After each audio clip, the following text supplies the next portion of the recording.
कहते हैं कि दुनिया में मन सबसे ज़्यादा शक्तिशाली चीज़ होती है। अगर किसी चीज़ को तुम पूरे मन से चाह लो तो तुम उसे हासिल कर सकते हो। ये मैं नहीं कहता, ये सभी महापुरुषों का कहना है। लेकिन अगर ये सत्य है, ये सच है, तो जो हम अपने मन से चाहते हैं वो हमें हासिल क्यों नहीं होता है। कोई भी इंसान अपने मन में दुख तो नहीं चाहेगा, लेकिन वो रहता तो दुखी है। हर इंसान अपने मन से तो कामयाब होना चाहता है, खूब पैसा कमाना चाहता है, लेकिन फिर भी वो कामयाब नहीं होता। भला ऐसा दुनिया में कौन इंसान होगा जो अपने मन में ये चाहेगा कि मैं नाकामयाब रहूं या मैं पैसा ना कमाऊं। सोचने की बात है। तो इसमें दो चीज़ें निकल के सामने आती हैं, या तो वो महापुरुष गलत थे जिन्होंने ये बात बोली कि मन से चाही हुई चीज़ हासिल हो जाती है, या फिर हम गलत हैं। आज की कहानी जो मैं आपको सुनाने वाला हूँ उसमें आपको एक ऐसा मंत्र मिलेगा। उसे समझने के बाद आपको एक ऐसा मंत्र पता चलेगा जिससे आप ये समझ पाएंगे कि अपने मन से कोई भी चीज़ कैसे करवाई जाती है, मन में किसी भी बात का बीज कैसे बोया जाता है। ये इस कहानी से आपको अच्छी तरह से समझ में आ जाएगा और इससे आप ये भी समझ पाएंगे कि आकर्षण का नियम कैसे काम करता है। कहानी छोटी सी है लेकिन बहुत गहरी है। इससे पहले कि आप इस कहानी में खो जाएं, इस चैनल को सब्सक्राइब जरूर कर लें। तो चलिए कहानी शुरू करते हैं। एक बार की बात है, एक आदमी के जीवन में सिर्फ दुख ही दुख थे। वो जो भी काम करता उस बेचारे का वो काम पूरा ही नहीं होता।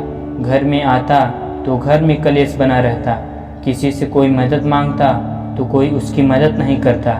ऐसा लगता था कि चारों ओर से दुखों का पहाड़ उसी पर टूट पड़ा है। उसे समझ नहीं आ रहा था कि मैं इन दुखों से पार कैसे पाऊं। वो दिन रात यही सोचता रहता था कि अब मुझे दुखों से छुटकारा कैसे पाना है। इसी कारण से वो रात में सो भी नहीं पाता था। उसकी आंखों के नीचे बड़े बड़े काले घेरे बन गए थे, जो इस बात का प्रतीक थे कि वो आदमी कितना दुखी है और कितना चिंतित है। कभी कभी तो उसके मन में आत्महत्या करने के भी ख्याल आते थे, लेकिन अपने परिवार का चिंता करके वो एक कदम नहीं उठा पाता था। वो इतना दुखी हो गया था कि उसने निर्णय किया कि वो इन दुखों से छुटकारा पा के रहेगा। इसके लिए चाहे उसे कितनी भी मेहनत करनी पड़े, कुछ भी करना पड़े, चाहे अंगारों पे चलना पड़े, लेकिन इन दुखों से छुटकारा हासिल करके रहेगा। ऐसे ही उसने एक दिन अपने मित्र से पूछा कि मैं अपने जीवन को कैसे सुधारूं। उसके मित्र ने उसे बताया कि तुम किसी बाबा के पास जाओ। बाबाओं के पास ऐसा मंत्र होता है जिससे सारे दुख मिट जाते हैं, जीवन खुशियों से भर जाता है और धन संपदा भी हासिल हो जाती है। तुम किसी ऐसे बाबा को ढूंढ लो, बस तुम्हारा काम बन जाएगा।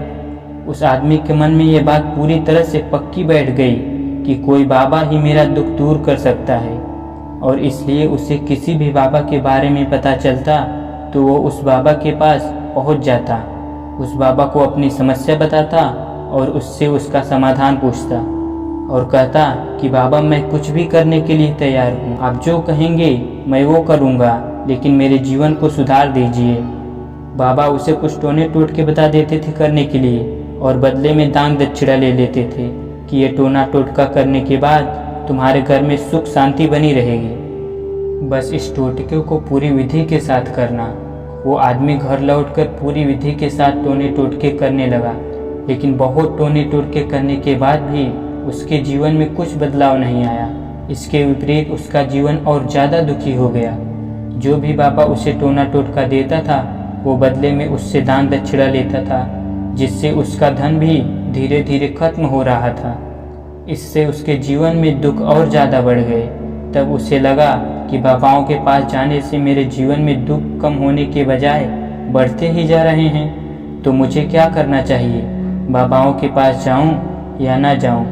एक दिन एक आदमी ने उसे बताया कि तुम अपने घर में किसी पंडित को बुलाकर हवन करवा लो। हवन होगा, घर शुद्ध हो जाएगा। कोई भी बुरी ऊर्जा होगी घर में तो वो घर से बाहर चली जाएगी। किसी पंडित को बुलाकर पूरे विधि विधानों से मंत्र उच्चारण कराओ और हवन कराओ, जिससे घर में सुख शांति आए। उस आदमी के मन में ये बात बैठ गई और उसने एक पंडित को अपने घर पर बुलाकर हवन करवा दिया। हवन अच्छी तरह से संपन्न हुआ। बदले में पंडित ने भी दान दक्षिणा ली। उसके बाद वो वहाँ से विदा हो गया। लेकिन कुछ दिनों के बाद उस आदमी को महसूस हुआ कि मेरे जीवन में अब भी कोई बदलाव नहीं आया। अब वह आदमी पूरी तरह से दुखी हो गया। अब तो उसको लगने लगा था कि मेरे जीवन में से दुख कभी खत्म ही नहीं होंगे, और यही सोच सोच कर उस आदमी का बुरा हाल हो गया था। फिर एक दिन उसे अपने मित्र से एक ऐसे बाबा के बारे में पता चला जो समाधान बताने के लिए कोई दान दक्षिणा नहीं लेता था। उस आदमी को लगा कि ये बाबा दूसरों बाबाओं की तरह नहीं हो सकता, क्योंकि ये दान दक्षिणा लेता ही नहीं, और अगर सच में नहीं लेता तो ये सिद्ध बाबा होगा। और यही सोचकर उस बाबा के पास पहुंच गया। जब वह आदमी वहां पहुंचता है तो बाबा ध्यान में बैठे हुए थे। उन्हें देखकर वह आदमी चुपचाप वहीं पर बैठ गया। बाबा के ध्यान से बाहर आने का इंतजार करने लगा। थोड़ी देर बाद बाबा ने आंखें खोली तो सामने एक दुखी और परेशान युवक को बैठे देखा। उसके आंखों के नीचे काले घेरे देखते ही बाबा समझ गया कि यह आदमी अपने जीवन से कितना परेशान है। उसे संबोधित करते हुए बाबा ने पूछा कि बच्चा, क्या चाहते हो? बाबा के पास क्या लेने आए हो? उस आदमी ने कहा कि बाबा, मैं अपने जीवन से बहुत परेशान हूँ। मैंने इन दुखों को दूर करने के लिए बहुत सारे रास्ते अपनाए। हर वो तकरीब करके देखी जो किसी बाबा ने मुझे बताया, हर वो काम किया जो किसी इंसान ने बताया, लेकिन मेरे जीवन में दुखों की कोई कमी नहीं आई। इसके विपरीत मेरे जीवन में दुखों की बढ़ोतरी हो गई। मुझे समझ नहीं आ रहा है कि मैं क्या करूं। कभी कभी मैं तो आत्महत्या करने की सोचता हूं, लेकिन अपने परिवार को सोचकर मैं ये कदम नहीं उठा पाता। मैंने आपके बारे में बहुत सुना है बाबा, और मैं बहुत उम्मीद के साथ आपके पास आया हूँ। कृपा करके मुझे कोई ऐसा मार्ग बताएं जिससे मुझे अपने दुखों से छुटकारा मिल जाए।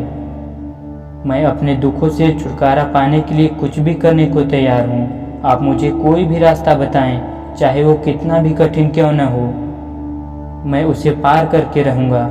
बाबा ने महसूस किया कि यह आदमी सच में बहुत परेशान है। बाबा ने उसकी बात सुनकर कहा कि बच्चा, दुखों को दूर करने के लिए मंत्र ऐसे ही नहीं मिलता। मंत्र को पाने के लिए कुछ करना पड़ता है। तुम कुछ कर सकते हो? ये सुनकर पहले वो आदमी ने सोचा कि ये बाबा भी मुझसे दान दक्षिणा ही मांगेंगे, लेकिन कोई और रास्ता ना पाकर उस आदमी ने कहा कि बाबा, आपको जितनी भी दान दक्षिणा चाहिए मैं देने के लिए तैयार हूँ, लेकिन आपका मंत्र सच्चा होना चाहिए, वो पूरा होना चाहिए, उसका फल मुझको मिलना चाहिए। उसके बाद आप जो भी दान दक्षिणा लेना चाहते हैं वो मैं दे दूंगा। बाबा ने कहा कि दान दक्षिणा तो बहुत छोटी सी चीज़ है, मुझे वो नहीं चाहिए। इस पर वो आदमी ने सोच विचार कर बोला, तो बाबा, मैं अंगारों पे भी चलने के लिए तैयार हूँ, आप मुझे बस आज्ञा दीजिए। बाबा ने कहा कि अंगारों पर चलने वाली छोटी सी चीज़ मैं तुमसे नहीं कराने वाला हूँ। मैं जो तुमसे कराने वाला हूँ वो बहुत कठिन मंत्र है, उसे पूरा कर पाओगे? उस आदमी ने कहा, आप बताइए तो सही, मुझे करना क्या है? मैं कुछ भी करने को तैयार हूँ। इस पर बाबा ने उससे कहा कि यहाँ से जब तुम अपने घर जाओ तो रास्ते में अपने मन में ये दोहराते जाना कि मैं सुखी हूँ, मैं सुखी हूँ। बार बार अपने मन में यही दोहराना, लेकिन याद रहे जुबान पे ये चीज़ नहीं आनी चाहिए, इसे बस मन में ही दोहराना। ये सुनकर आदमी बोला, बाबा, बस इतनी सी बात, ये मैं चुटकी बजा के कर लूँगा। लेकिन इससे होगा क्या?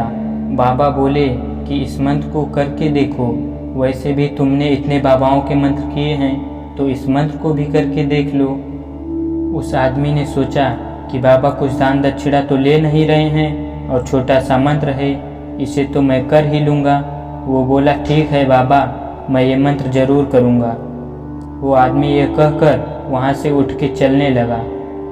लेकिन जैसे ही वो चलने लगा, पीछे से बाबा ने बोला कि बच्चा, एक बात याद रखना, जब तुम ये मंत्र अपने मन में दोहराओ तो तुम्हारे मन में बंदर के विचार नहीं आने चाहिए, बंदर का ख्याल भी नहीं आना चाहिए, तो ही ये मंत्र सिद्ध होगा। वो आदमी बोला, मुझे तो आज तक बंदर का कोई विचार नहीं आया, तो अब क्यों आएगा? आप चिंता मत करिए बाबा, मैं बस अपने मन में यही दोहराऊंगा कि मैं सुखी हूँ, मैं सुखी हूँ। इसके अलावा बंदर का कोई विचार मेरे मन में नहीं आएगा। ये कहकर वो आदमी वहाँ से चल दिया। वो अपने मन में मैं सुखी हूँ, मैं सुखी हूँ ये दोहराता हुआ थोड़ी ही दूर चला था कि उसके मन में अचानक बंदर का ख्याल आ गया। बंदर का ख्याल एक बार आया और चला भी गया, लेकिन उस आदमी ने सोचा कि आज तक तो मुझे बंदर का कोई विचार नहीं आया, ये आज बंदर का विचार क्यों आ गया। और ऐसे करके उस बंदर के विचार को पकड़ लिया। वो ये भूल गया कि मुझे क्या मंत्र दोहराना था और वो बंदर के बारे में सोचने लगा। जब थोड़ी देर के बाद उससे फिर से होश आया तो फिर से वो अपना वही मंत्र दोहराने लगा जो बाबा ने उसे बताया था कि मैं सुखी हूँ, मैं सुखी हूँ। लेकिन अचानक से उसे सामने एक बंदर दिखाई दिया और ये देखकर फिर से उसके मन में बंदर का विचार उठ गया और वो अपने अंदर से उस विचार को बाहर फेंकना चाहता था।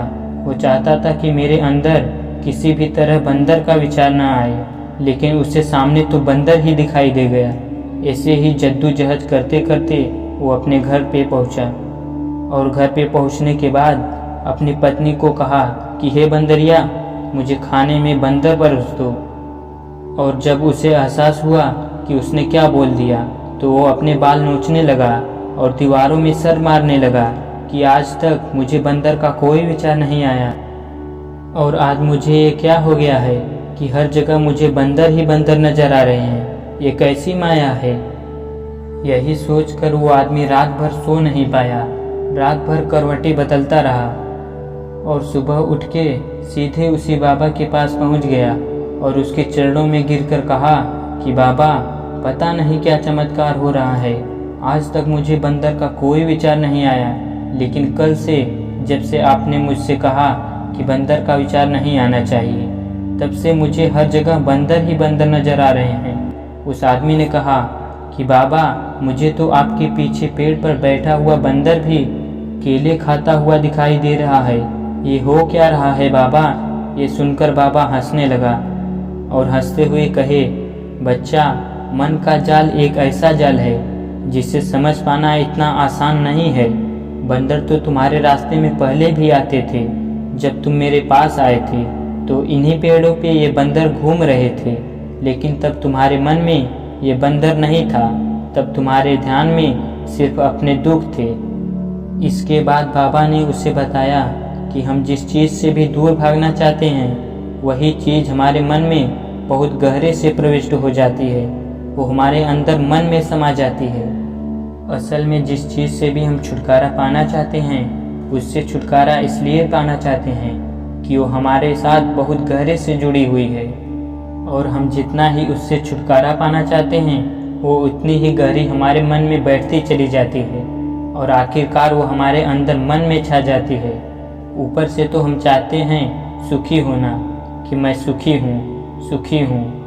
हमारे होठ भी यही बोलते रहते हैं, लेकिन हमारे मन में दुख समाये होते हैं। हमारे विचारों में, हमारे मन में हमें दुख ही दुख दिखाई देते हैं। इसलिए अपने जुबान से बार बार ये बोलने से कि मैं सुखी हूँ, मैं सुखी हूँ, हम सुखी नहीं होंगे जब तक ये मंत्र हमारे अंदर मन में प्रविष्ट नहीं होगा।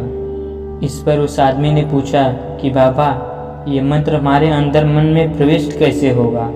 ये सुनकर बाबा ने कहा कि बच्चा, अपने दुखों से लड़ना बंद कर दो। जब तक तुम अपने दुखों को दूर करने की सोचते रहोगे, तब तक वो दुख तुमसे चिपके रहेंगे। तब तक वो दुख तुम्हारे अंदर मन में अपना राज जमाए बैठे रहेंगे, और जिस दिन तुम उस दुखों के बारे में सोचना ही छोड़ दोगे, उन दुखों से छुटकारा ही नहीं पाना चाहोगे, उसी दिन से तुम्हारी जिंदगी से दुख गायब हो जाएगा। क्योंकि किसी भी चीज़ से छुटकारा पाने के लिए हमें उस चीज़ के बारे में सोचना पड़ता है, और हम जितना ही उस चीज़ के बारे में सोचते हैं, उतनी ही गहरी हमारे मन में प्रविष्ट होती चली जाती है। हम अधिकतर समय दुखों के ही बारे में सोचते हैं। हम यही सोचते हैं कि हमारे जीवन में दुख है और हमें इससे छुटकारा पाना है। इसी वजह से बार बार सोचने से वो दुख हमारे अंदर मन में प्रविष्ट हो जाते हैं और हमें एहसास भी नहीं होता। इसीलिए अगर तुम दुखों से छुटकारा पाना चाहते हो तो दुखों से छुटकारा पाने के बारे में सोचना छोड़ दो, तुम्हें दुखों से छुटकारा मिल जाएगा। अक्सर आदमी धूम्रपान छोड़ना चाहता है, शराब छोड़ना चाहता है, सुबह अपने आप से ये वादा करता है कि मैं कोई भी गलत काम नहीं करूँगा, लेकिन शाम को जब लौटता है तो नशे में चूर होकर लौटता है। ऐसा क्यों होता है कि जो हम सोच रहे हैं वो पूरा कर ही नहीं पा रहे हैं। असल में हम उस चीज़ को बहुत तवज्जो दे रहे हैं, उस चीज़ को बहुत ज़्यादा अहमियत दे रहे हैं। जब भी हम उस चीज़ को छोड़ने के बारे में सोचते हैं तो हम उसकी इम्पोर्टेंस यानी कि विशेषता और ज़्यादा बढ़ा देते हैं। हमारा मन उस चीज़ के बारे में जितना ज़्यादा सोचेगा, शराब या धूम्रपान छोड़ने के बारे में जितना ज़्यादा सोचेगा, हमारा मन उतना ही उस चीज़ के बारे में ज़्यादा भागेगा। हमें उस चीज़ से लड़ना नहीं है, बल्कि बिना सोचे गुजर जाना है। और अगर इस मंत्र को हम समझ लेते हैं तो हम अपने जीवन में जो भी पाना चाहते हैं उसे अपने अंदर मन में डाल सकते हैं। और एक बार वो लक्ष्य हमारे अंदर मन में बैठ जाता है तो फिर सफलता पाने में कोई समस्या नहीं आती, कोई दिक्कत नहीं आती। तो दोस्तों, कैसी लगी आपको ये कहानी कमेंट सेक्शन में ज़रूर बताएं, और अच्छी लगे तो इस चैनल को सब्सक्राइब करना ना भूलें।